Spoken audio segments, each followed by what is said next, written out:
Then her lifelong dream came within reach. Her coach told her she had the talent to go pro, if she wanted. I was like, well, yeah, I want to go to the next level. I feel like I've always wanted to go to the next level. It just always seemed like if that was an option, that I would want to do it.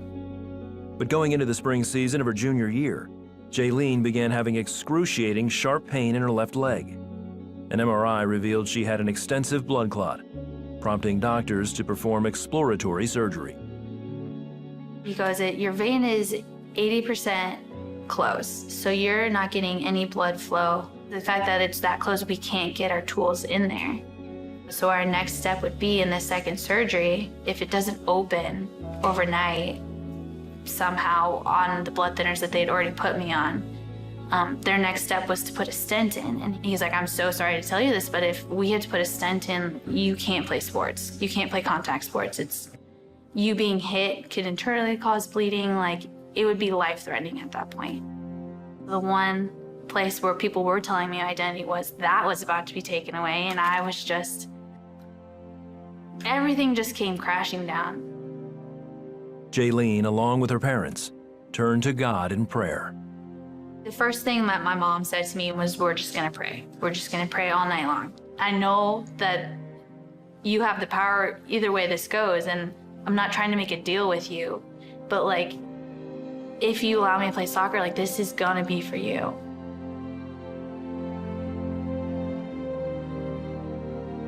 I think at that point too, I pretty much was like this internal battle with the Lord of like, please don't take this from me.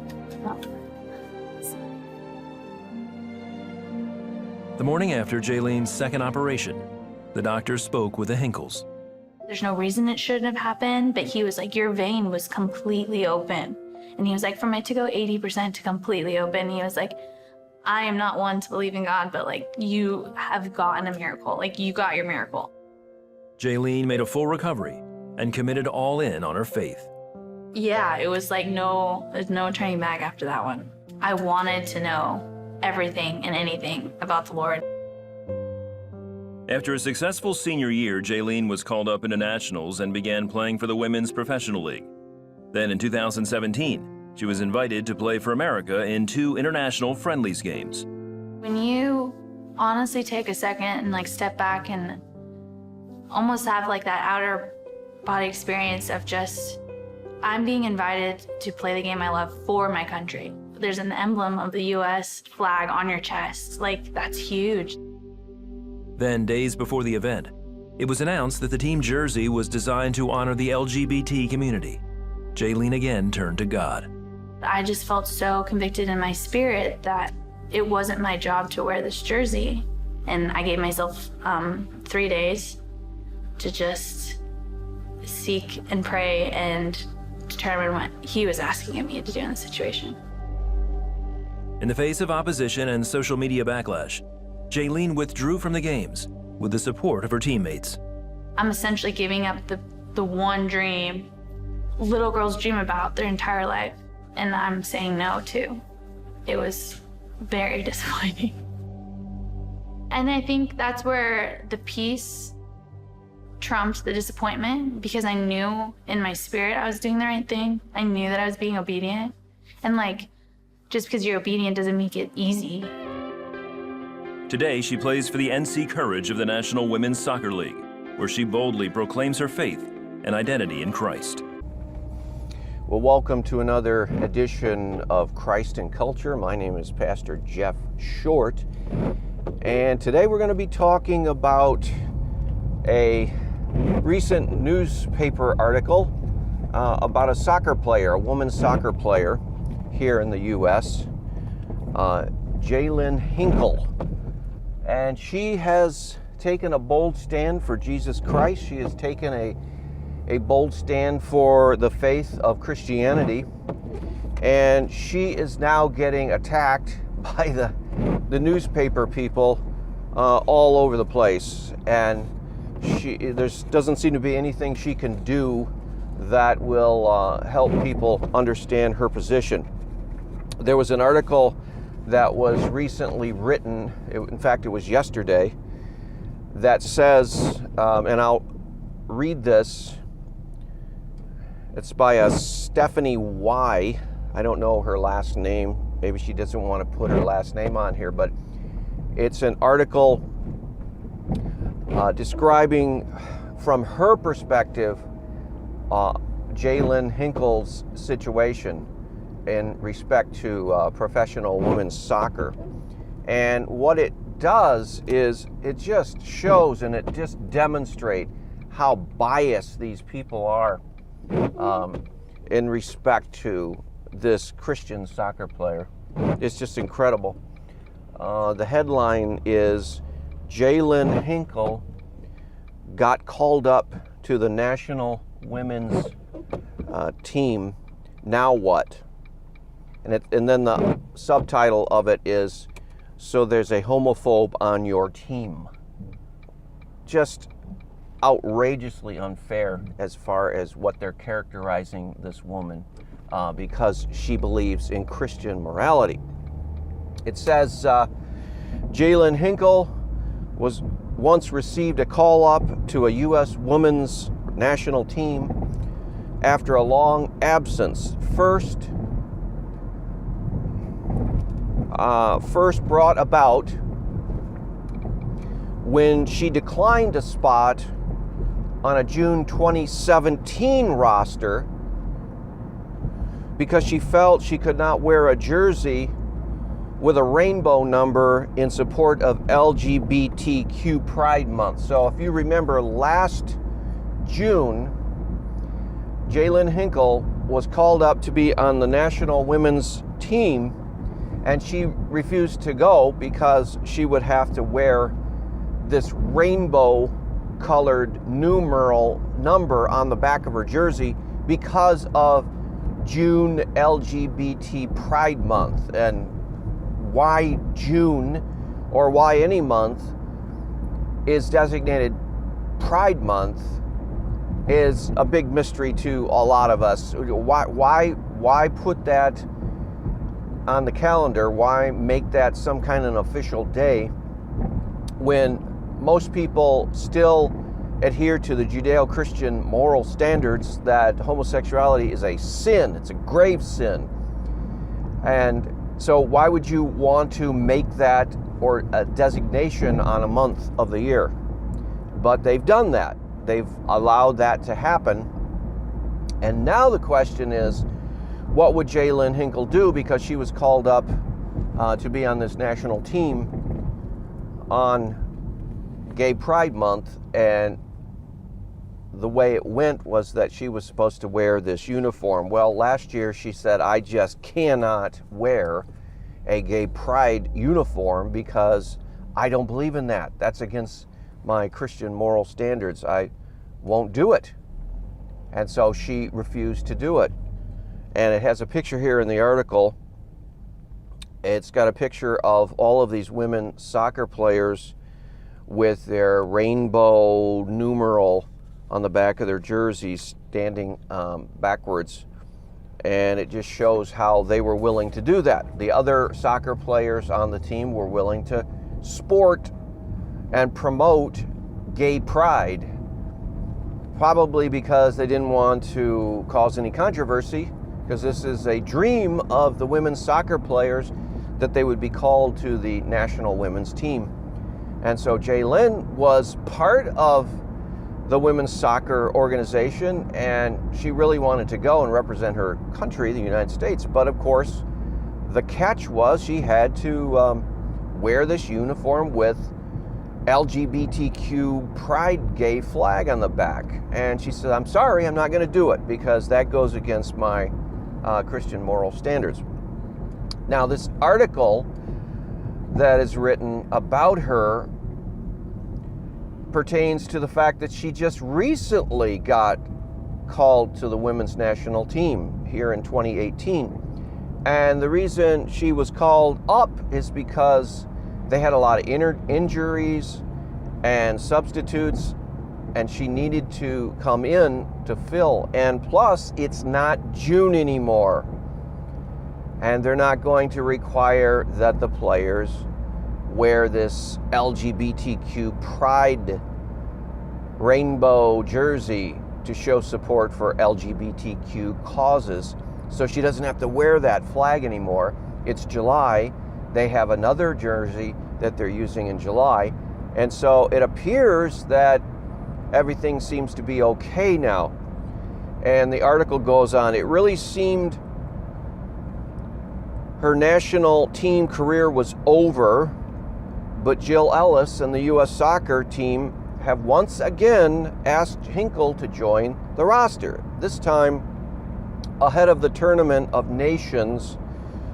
The fullback pool is currently running thin, and Kelly O'Hara injured, Casey Short just coming back from injury, and Taylor Smith, not Taylor Swift, Taylor Smith out of contention for the time being. Hinkle was undoubtedly been one of the best left backs in the league, becoming a key part of the North Carolina Courage's starting 11. Okay, so it says, but Hinkle is also someone who has very publicly confessed homophobic views. And there we go, the poisoning of the well, the tainting of the article. All of a sudden we have a description of her as homophobic, which is totally unfair. They haven't even said anything about what she did. Now, what did she do to get this title, homophobic? So it goes on. So it should be a little wonder that some U.S. women's soccer team fans are upset about the decision to invite her back on the team. A known homophobe, again, she's prejudicing this article with these inflammatory terms which she hasn't support. Again, a known homophobe is playing for a team that just last month proudly touted its support for LGBT community and features an openly gay player and an openly gay coach. What now? If you're a queer soccer fan, well, all 0.000001% of them she's worried about. The first thing to do here is to allow that different people will have different reactions. Exactly. Some LGBTQ, RSD, WXYZ people may be fine with this, and some may not. The queer community is not a monolith, if you want to call it that. And reactions may range from a shrug to a "it won't stop me from enjoying the game" to a full-on boycott. Yeah, because you don't know what kind of reaction you're going to get from these kind of people, because it's all based on emotion.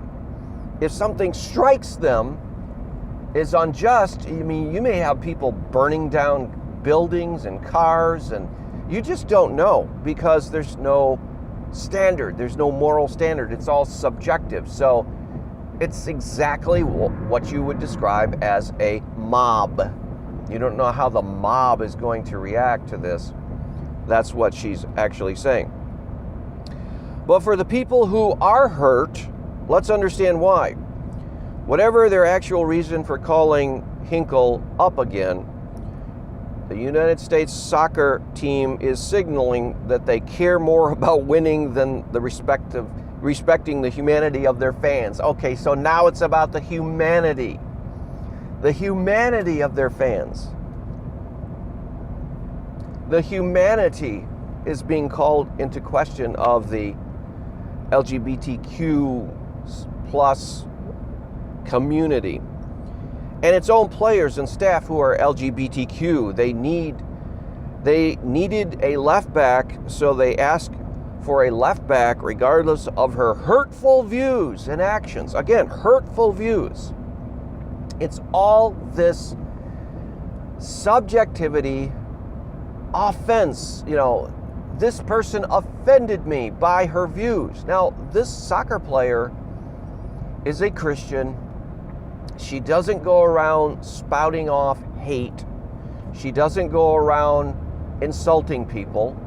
She doesn't go around, she's not a anti-gay activist. She just said, I don't want to wear the uniform because it represents something that I don't believe in. As a Christian, I believe that God's standard is that there are male and that there are female, and that marriage is a man and a wife, and that any other definition of marriage is not correct, and I don't believe that, and I don't want to promote anything that goes against my Christian views. That's all she did. She didn't really say anything against the so-called LGBTQ community. She didn't rant against them. She didn't talk very much about them at all. All she said was, I don't want to put on a gay pride flag on the back of my jersey and play soccer in that jersey that is promoting LGBTQ agenda. All of it. Now think about that acronym, LGBTQ. Lesbian, you have to support lesbianism. You have to support bisexualism. You have to support gay. I guess they're distinguishing the lesbians are the women and the gays are the men, the bisexuals, both. Transgender, you have to support the transgender people, and then the queer people, whatever else people want to do. You have to say, yeah, that's great, I'm going to wear the uniform. And she said, no, I'm sorry. Politely, she said, no, I decline the invitation because that's not something I support because of my Christian moral standards. The Bible, it's all throughout the Bible. Homosexuality is a sin, among other perverted sex acts. So, yeah, she doesn't want to have the gay pride symbol on her back. And that's all she said. But this writer of this article is making her out to be a homophobe with hate speech, hurtful speech on her part. She hurt people for believing in Christian morality. That hurts them. And when she wasn't willing to put on that gay pride uniform, that hurt people. Well, what about her? What about putting on the uniform? They were forcing her to put on a uniform of something she didn't believe in. Wasn't that hurtful to her? Of course it was. But there's nothing about that in this article. All it says is, yes, the beliefs that she believed are hurtful. The article goes on. I don't know how many times or how many different ways I have to tell you that publicly expressing your views that you cannot morally support LGBTQ people is not a personal belief that doesn't hurt people. It is a personal belief. And it doesn't hurt people. That belief doesn't hurt people. She's saying that's incorrect. Homophobia is a real consequence for real people, sometimes at the cost of their lives. And here we go. We're going to get the standard gay agenda talking point, and that is, if you hurt anyone in the if you hurt a lesbian, if you hurt a gay, if you hurt a bisexual, if you hurt a transgender, if you hurt a so-called queer, the Q at the end of the LGBTQ, if you hurt them by your belief in Christianity, it may cost them their life. And here she comes up with statistics. She brings these out, and she wants to blame all Christians who don't morally support the LGBTQ cause. She wants to blame Christians for all the suicides that occur among transgender people, all the suicides that occur among people of deviant sexual preferences and practices, all the suicides of all lesbian and gay and bisexual people, those suicides are blamed on Christians holding to Christian morality and who cannot embrace and morally support LGBTQ people. Just their belief that Christianity is the truth and that homosexuality is sin, their internal belief. And when they express it in public, even in a polite way, they are contributing to the suicides that are occurring in the LGBTQ community. And that's what this woman wants to lay a guilt trip on Jalynn Hinkle for that. Wow, that is so unfair. That is so unjust. To say that this woman and people, Christians, who believe in the purity of marriage, man and a woman, and who do not fully embrace, or do not buy into the LGBTQ agenda and will not show total 100% support for them, they are the cause of the suicides that occur among LGBTQ people. That is so unfair. That is so unjust that she would try to lay that on. She then brings these statistics as evidence. LGBT youth seriously contemplating suicide at almost 3 times the rate of the heterosexual youth. Why? Maybe because they're doing something that's wrong, and the Bible says that God has put within each person, regardless of what they identify as, God has put within each person the knowledge of himself and basic right and wrong. In other words, there is a conscience in each person, and that God has put and written his law into the hearts of each person. And maybe these people, these young people who are doing things that are outside of the moral boundaries, maybe they're feeling guilty about that. It has nothing to do with Christians who believe what they believe, except for the fact that Christians may express God's will, and the LGBT youth who are rebelling against it are convicted by that and are driven to hurt themselves. But is that the Christian's fault? Of course not. Is it God's fault? No. Is it the Bible's fault? No, of course not. It's not fair to say that that is due to Christian opposition to homosexuality. Then she says, LGBT youth are almost 5 times as likely to have attempted suicide compared to the heterosexual youth. Again, why? Their conscience. They have a guilty conscience. In a national study, 40% of transgender adults reported having made a suicide attempt. 92% of those individuals reported having attempted suicide before the age of 25. Again, okay, this is supposed to show you how bad Christians are for believing things that God tells them to believe. LGBT youth who come from highly rejecting families are 8.4 times as likely to have attempted suicide as LGBT peers who reported no or low levels of family rejection. Again, we're going to blame you Christians. This is your problem.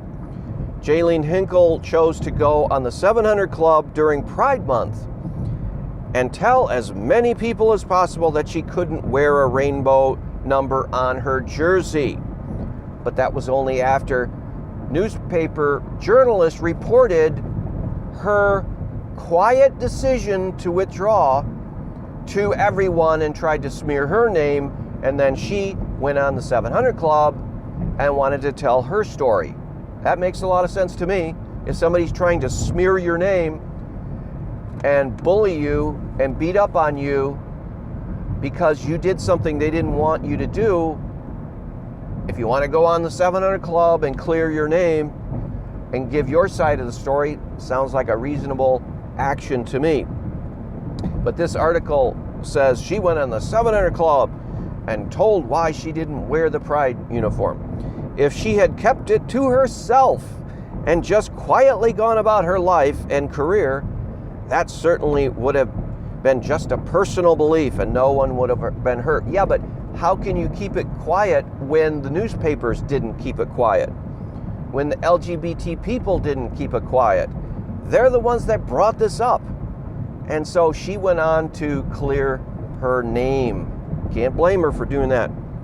But certainly she chose to testify on a nationwide show hosted by a notorious homophobe and racist bigot, Pat Robertson. Her message has gone out and affirmed the beliefs of others who don't believe in supporting the LGBTQ community. So that's really bad of her to try to clear her name. And so we have to punish her because she was trying to explain her side of the story, and we don't want her side of the story to be explained. We only want our side of the story. We want to smear her name and put her name in all the papers as a negative thing.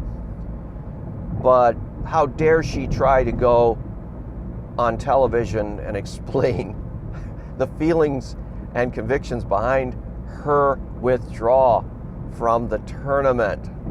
See how hypocritical that is? See how really disingenuous that is? And yet that's the kind of tactics that the LGBT community uses. It's a scorched earth tactic. They will win at every cost. And they don't like it when people push back.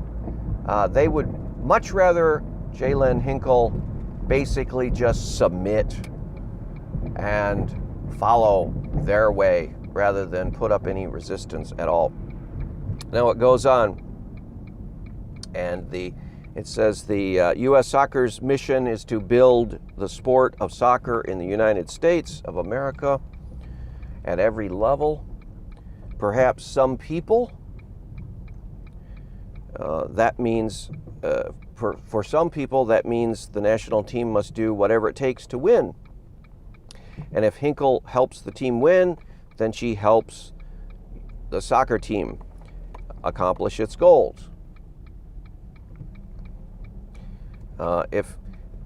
Now, note, the Pride Month rainbow numbers seem like they're here to stay. So, should a national team consider someone who will refuse to play for them for a full month out of the year, and whom a U.S. Soccer team, and for whom is the soccer team winning and why? So in other words, the idea here is that it's not worth the winning if we can't promote the LGBTQ cause. Again, this is ridiculous. It says, for every LGBT fan, many of whom have experienced a rejection of their families, their friends, and their communities, they see that prejudice doesn't matter to the U.S. soccer team. And the Federation will wear a rainbow headband and use others to beckon a homophobe into the organization. Again, she's using that term again. So this is a smear piece, and we shouldn't expect anything less from the LGBTQ movement.